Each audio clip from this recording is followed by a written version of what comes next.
Hey, hi everyone. Welcome to your show Coffee with Experts. This is Ranmay here, your host for today's episode.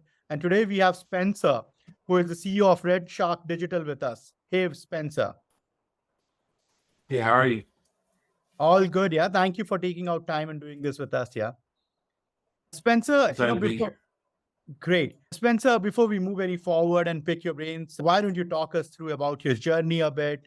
And then how did you end up founding Red Shark Digital? What do you guys do? What is your bread and butter? And we can take it forward from there on. Yeah, sure. So Red Shark Digital, we are a digital marketing agency located on the East Coast in the United States. We serve the entire nation. We've got a couple of clients up in Canada as well. And actually, we have a client over in Africa too. So I guess we do have some international clients there. I've actually been with the company about 8 years. It was founded by a couple other gentlemen. They I was fortunate to join as a designer early on within the company, and then they've allowed me to grow and move into operations with SEO, and then they transitioned out of the company, allowing me full vision and ownership of the company with regards to day operations. They still are the principal owners, ownership in the sense of where we go. We serve clients within the side of all industries and verticals, primarily the manufacturing, healthcare, and higher education space. We have some in the B2B space and B2C space, but those are our three verticals there.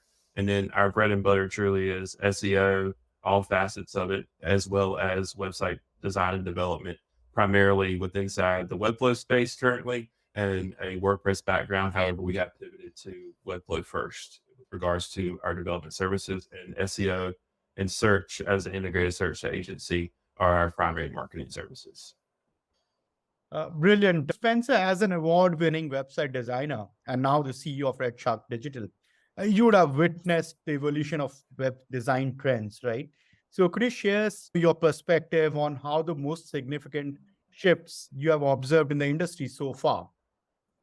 Yeah, I think that one of the shifts is they have been for a long time, but they definitely are more now living beings with regards to websites that good companies, great companies are iterating on them consistently.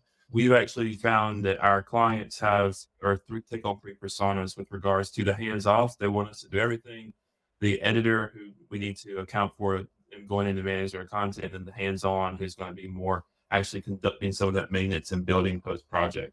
How that translates down into design and the actual design concepts, because I'm a designer by trade, is the allowing systems that are more modular. So building in a more modular way. So it's no longer what it used to be, just banner section with 3 cards, banner, testimonials, video section, maybe contact form. Right now, the rise of the bento box trend, and the bento box allows people to actually break each individual feature of one service out to appear as individual services themselves, really allowing every piece of their business to establish its own identity and sell the value of it. A lot more motion. Specifically, it was video heroes 3-4 years ago. If you didn't have one, you were doing it wrong because no one looks at sliders. Now we've got static heroes, which you've got motion all the way down, highly interactive sites. Right now, the trend is leaning more towards, you're seeing a lot more of an implementation of 3D elements via platforms like Spline that make that accessible to the world, and making it very easy to bring in that interactiveness that's there. In general, to wrap it up, it's always moving, but it's moving in a way that the design is moving to be more modular so that it can move and scale as a site scales. It's not just here's a beautiful thing, let me launch it. I have to design with utility in mind and then the aesthetic on top of it. Lovely. And then your expertise in Webflow, Spencer, sets you a bit apart. How do you leverage the advanced capabilities of Webflow to create websites that not only look stunning, but also excel in terms of user experience and functionality side of things? Yeah, so Webflow is great. We love Webflow. We're a Webflow partner agency and have been using Webflow for about 4 years, built a little over 100 sites on the platform so far, and we don't really see any turning back with that. But before we were there, we were WordPress primarily and some Shopify. So coming from WordPress into Webflow, we found that it's like someone taking a backpack off of our back. We were able to move extremely fast through a lot of things, especially for probably 80% of the projects we build, which are marketing based, static based type of websites. Maybe a blog here and there, a few collections that are going on. But for the most part, about 80%, 85% of our projects could be built on Webflow. We were able to build our projects there much faster in a capacity. We would take a 10-week timeline or an 8-week timeline, drop it down to 4 to 6 or 3 to 4, depending on what it may be. It also allows us to build out more modular in a way that we can bring in with our marketing team, and they can go in and perform some more technical SEO things than say the WordPress plugins will allow, or our developers would have to go in and do altogether as well. The editing process, the point click edit process, is a lot more attainable for the front desk person at a medical practice versus going into WordPress and going to a plugin and going and doing XYZ. We found across the board, our clients were receiving it a lot better. Our teams were able to move in parallel with one another, as opposed to a waterfall system of waiting for this to happen, that to happen, this to happen. And ultimately, the speed and efficiency of being able to build sites almost twice as fast really allowed us to, was like a home run. It allowed us to grow much quicker using that platform. And not to mention, everything resolves down to raw HTML, CSS, and JavaScript. So it's all super clean code when it drops down. It's not like some of the other no-code builders out there. And the sites, you have access to their CDN and a couple other great security features that are out there as well that make the sites perform really fast and really efficiently by nature, straight out the gate, versus having 20 plugins or something like that on a platform that may, one thing breaks, the whole site can break. So that's what we found. We're able to move more efficiently. They reward teams in collaboration working on a thing, whereas other platforms we work with are very like siloed of who can touch it and who can do what they need to do. Great. And you have been in SEO for quite some time now, Spencer. What do you feel are some of the advanced techniques or nuances that most businesses overlook during their online strategy? Yeah, so I wouldn't say misunderstand. I think there's some misinformation out there around what are the input signals to up to today's modern web with helpful content update coming through. And there was a lot of scaries around that, I guess you could say, but coming through. But it's always been a mindset of, if you start writing your content and you write that content with the mindset of, I'm going to add value to the person who's reading it. If you already have that intention in the beginning, you're already doing the right thing. So it's like prioritizing the human when it comes into the content that's being written, even if it's not a human writing it. Prioritize the human and the value that's there. So if AI is writing it for you, read it back through, make sure it makes sense and adds value to the conversation that's happening. From a technical standpoint, it's making sure that you are using, like, Google won't come out and say, and Bing won't really come out and say, but we all know it's true that semantic-based, entity-based SEO is a thing. And if we keep that in mind, it's going to help us automatically grow, because we're helping the crawler, we're helping the search engine know what type of content it is. So it's making sure your sections are labeled appropriately. You're making sure you have structured data that's there. And even there's some things removed from that. But that's one of the reasons why I'm not being paid by Webflow. It's not an ad for Webflow, but that's one of the reasons why Webflow is great, is because their collections, for a blog collection for blogs, you've got your article, you've got your headline, you've got your thumbnail, you've got your snippet that goes along with it, publish date, edit date, etc. All of that can be added inside of your custom code right from the page and the head. And then you can actually easily, our marketing team knows how to do it with a 15-20 minute training from someone.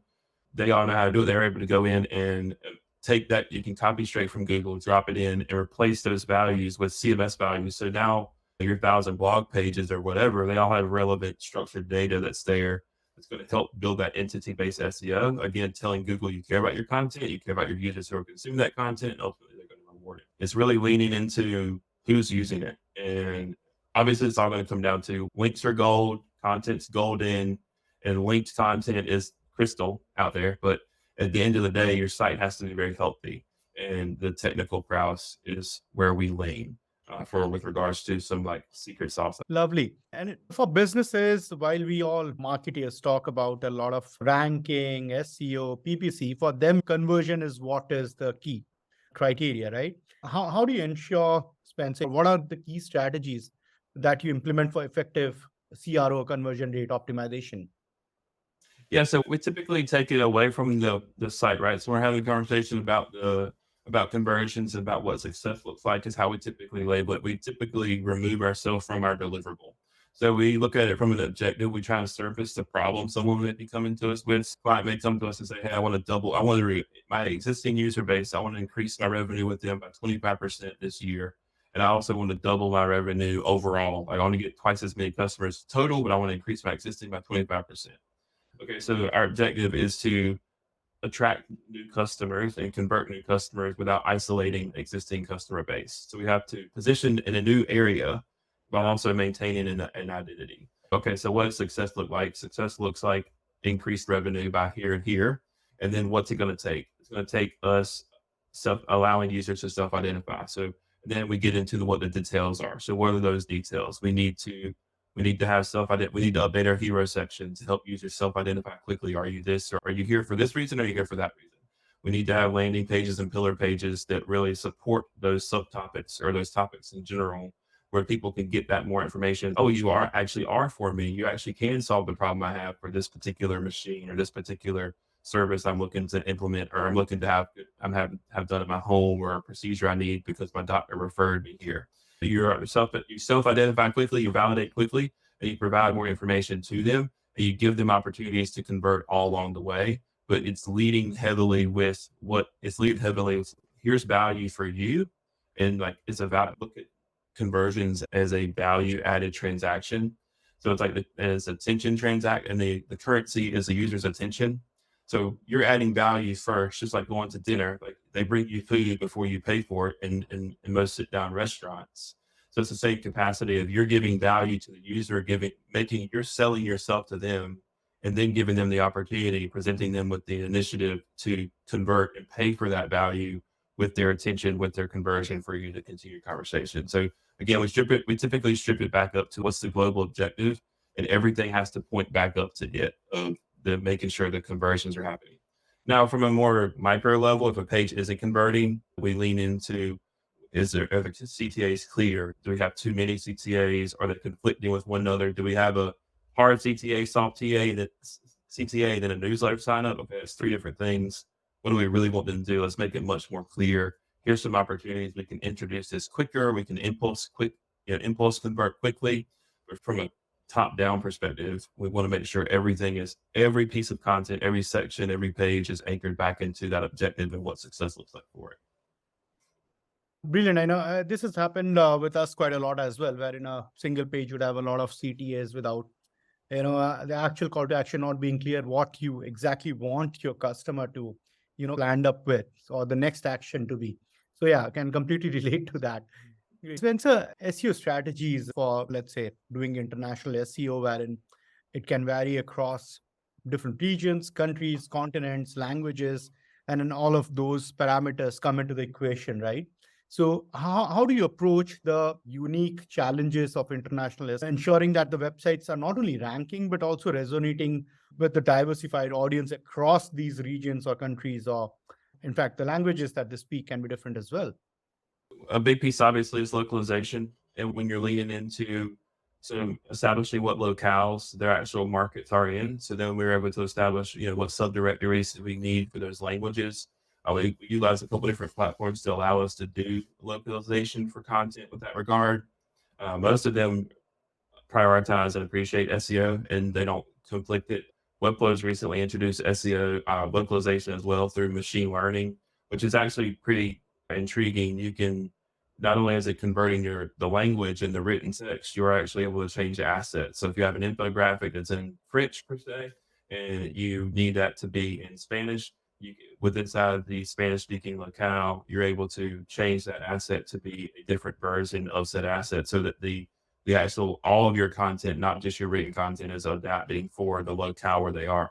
So we've been leaning into a lot of that more in general for areas that may not need to be the entire site in Spanish, not Spanish, excuse me, that's just the language from the example. It may not need to be in an entirely different language. We will run specific landing pages that may be in different languages and try and get those ranking and driving traffic to them for users to then convert to a different language if they need to from there. But those are specifically created for a specific locale based off of that locale's issues and that locale's specific problem points that our particular client may satisfy and solve for them.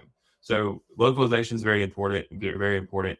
But then from the actual what topics we're ranking for, or what we're trying to rank for, and where we build our keyword clusters, et cetera, it's all based off the individualized approaches to the problem within inside of a certain region that may be there. Because the name of the game is establishing topical authority, but that topical authority is built up by different subtopics depending on where they may be and the intention behind going to get that particular product or that particular service, et cetera. Just understanding the audiences and their needs, and then aligning the subtopics with it, and then allowing the technology, the technical side to support what is most important. Again, being helpful to the user.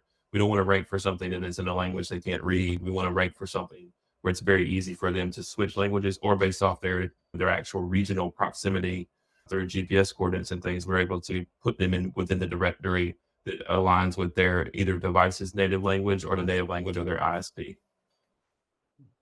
Brilliant. Spencer, I cannot let you go without asking this one. Okay. So AI hit us around the same time last year, and it has made us change quite a lot of things internally, how we function and all that stuff. What is your take on AI, Spencer? Exciting times ahead for sure, but where do you feel we are headed? Yes, I'm actually AI right now.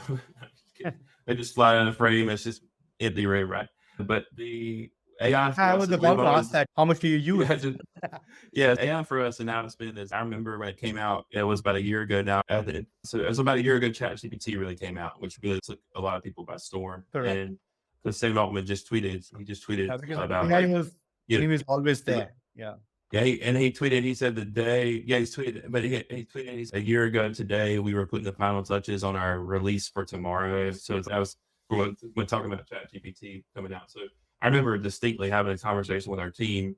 We were still remote at the time. And I was having a conversation with them. I was like, look, I said, I'm not going to tell you this is going to take your job, but I'm telling you as marketers, we need to understand that this is going to foundationally transform every part of our lives. And so it's going to start with our lives. It's going to start with marketers' lives and agency lives, because really smart business owners are really savvy marketing directors within inside companies, et cetera, in-house teams. They just became much more powerful. That they're not having to have overflow with agency work, et cetera. They're able to execute a lot of that work in general. So from a macro standpoint of AI, I think AI is going to be really powerful for the humans that harness that power and really take it seriously and utilize it to make them better and move much more efficiently. I think. And with regards to the micro side, it's making it work the best to become more efficient in things like we're shifting to more of a really comprehensive, in-depth strategic content brief. So we're allowing our strategists to spend their time writing really in-depth content briefs with a lot of information, and then having AI go in and write a bulk of that copy to begin with, and then going in and condition it after that. We're not typing in, write me a blog on this, or give me 37 blog topics. We're doing the strategy from the human side, and then allowing the initial first step and uptick of exert of effort and energy to be from AI. And then we go in and finish it off with the human perspective and the polishing of making sure it makes the most sense. So for our creative side, AI is their first step. Right. So they go in, I'm working on a campaign for a seltzer brand. Give me 15 slogan ideas, or give me 15 examples that I can do for lifestyle photography. And they just list out a list. That's okay. That's cool. 1, 2, 3, 4. They'll hop in Midjourney. They'll hop in Dolly. They'll put in those prompts to get that back of just some visual storyboarding and some things like that. And they're able to ideate. They're able to ideate much faster when utilizing AI. For businesses, we see a lot of more automation, so making more custom onboarding. We've utilized some things with Airtable and OpenAI's API to allow us to bulk create items within seconds that would have taken days for a strategist. Like when we have a site that has 2,000 titles and metas that are needed, and we can do that with some really strategic formula and a really strategic prompt that we work on for 2 or 3 weeks to get perfected. But we can confidently write 500, 600, 700 titles and metas in 5 minutes for pages and go through and review them as a human. But even if we were to sit there and write them, if someone could write one title and meta for a page per minute, 60 per hour, 600 pages, that's 10 hours of work that's done in 10 minutes. And then we allow that person's time to go do that again for the next project. AI overall, I think it's going to transform how things are. if we the humans accept it in the sense of, hey, this is something that's going to help me be more efficient, I think it will allow it to be managed much more. It will allow it to be managed very efficiently and not be not be the boogeyman everyone wants to look at it through the scary lenses. And then I think a great way to start with it is like, how can I make, how can I utilize the top AI platforms, not even the obscure ones out there, which because everything now has AI, but the top AI platforms, how can I utilize those in my day to be my first step?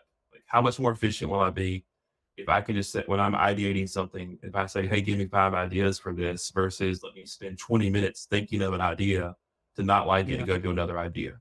Yeah. One stat before I finish talking about this crazy to put it in perspective. Shopify as a whole just crossed over utilizing code, like Shopify's developers just crossed over utilizing Copilot with VS Code. I'm not sure. It's a Copilot is a coding assistance AI for those that don't know. It they just crossed over their millionth line of code written by Copilot, which is just crazy to think about that since it's been implemented, they've used it to write over 1 million lines of code. That's the amount of human hours that would have taken us to do is insane. So it's really making the world much more efficient already. And if you don't pay attention to it, you're going to get left behind. Absolutely. Absolutely. Great. Yeah, lovely. Spencer, before I let you go, finally, I would like to play a quick rapid fire with you. I hope you're game for it. Sure, yeah. Great. What was your last Google search? My last Google search was, You can check I can tell you what. words. My last Google search was AR view for Android file type. So we have a client that they build covers for sensors that are on aircraft, and we're creating like an immersive environment for a show booth they're taking, and we've had to take their design files from their SolidWorks team and convert them into 3D objects. And USDZ is the one for iOS, which you can just, like, I could text that to you right now. You could open it and put it on your shelf and look at it. But we have 20 people here at the agency. No one here has any Android device at all. We need to test that as well. So that was my last Google search, was AR view for Android file size. So not very exciting, but that's it. Okay. What's written here on your hand? And what does it mean? Let's see. This is commit to passion. It's Okay. just to when it comes to preserving your energy. It says, like, when I wash my hands, I see that. If I'm eating in a mirror, I see that. So just commit to passion. Yeah. Lovely. All right. Let's say if we were to make a movie on you, Spencer, what genre would it? Yeah, I get told all the time that I look like Jack Black, the comedian, the actor from like School of Rock and different ones like that. But so it would probably have to be a comedy, but it would probably be like a little bit a dark comedy at times. It's not lowbrow, not dark comedy in regards to like lowbrow humor, but it's dark comedy into like really dry, smart ass type humor, and really not deep cuts, but you got to be paying attention to catch it. So the second time you watch it, it'd be like much funnier. So it'd definitely be a comedy, but it would be a roller coaster for sure. There's been a lot of jobs, a lot of places, a lot of things, a lot of exciting moments across the 32 years I've been on the earth. I'm sure. Okay, the last one, I'll not grill you any further. Where do we find you, Spencer, on Friday evenings after office? Yeah, so Friday evenings, ironically enough, I'm a 5:30 to 7 guy when it comes to the office. I'll be at my desk by 5:30. I typically leave my desk by 7. So I'm up with the team or whatever. That's when I find most efficient because I don't overexert and be exhausted at the end of the day. I have 3 hours before the team gets here of uninterrupted focus time and working. Then I'm able to be present for the team because I work for them. They work with me. That's our mindset when I'm working. Fridays, I leave the office at 6:15-ish.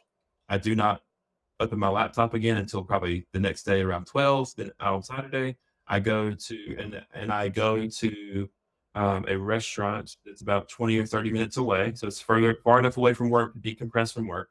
Ironically enough, one of our team members, his parents own that place. And my family we're all like an hour and a half, 50 minutes from one another in the capacity. My parents, my aunts, uncles, etc. Like we're all 1 hour from each other in like this weird star pattern. So at any time, we typically eat dinner around 6:37. At any time, there can be myself and my wife. There can be my aunt and uncle, or my aunt and children. There can be my parents. So it's like we just meet here on Friday nights So we don't text each other. No one says, "Hey, you going?" It's just a known that we have family dinner here on Friday nights, and it's going to be a mix of whoever's there. So that's where I am every Friday night for probably 2 or 3 years now. It's been like this unspoken thing of that's where I'm at. So if you're ever in Eastern North Carolina and you're looking for me, I'm eating at the Italian place out in the country. So, Lovely. Perfect family man. Yeah. yeah. Great. Lovely, Spencer. It has been a brilliant conversation, and I'm sure our audiences will have benefited a lot out of the insights which you shared tonight. So thank you so much. Yeah, I really appreciate it, man. Thank you for having me. Great.